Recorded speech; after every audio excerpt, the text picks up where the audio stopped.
প্রিয় গাইস, আমি আপনাদেরকে আজকে দেখাচ্ছি আমরা জামালপুরের মানুষ অনেক সময় শীতল ভর্তা করে থাকি।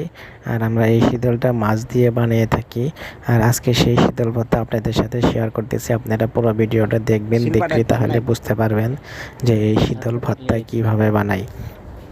আমরা সর্বপ্রথম এই শীতলটি চুলার আগুনে পুড়িয়ে নিয়েছি। পুড়িয়ে নিয়ে তারপরে মরিচ, তারপরে হলো আপনার মরিচ দিয়েছি, পেঁয়াজ দিয়েছি, রসুন দিয়েছি, দিয়ে এখানে আমরা এক লগে শীতলটা সহ পুরোটাই বাটতেছি।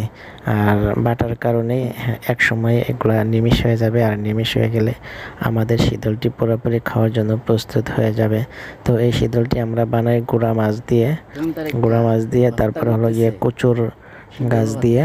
এরপরে এখানে আরও বিভিন্ন ধরনের আইটেম থাকে, এগুলো সব কিছু একসাথে মিক্স করে আমরা শীতলটি বানিয়ে থাকি। শীতলটি বানিয়ে এটা আমরা রোদে দিই, রোদ দিয়ে শুকাইলে তারপরে অনেক দিন রাখা যায়। এই যে দেখেন আমাদের ভর্তাটা পুরোপুরি প্রস্তুত হয়ে গেছে।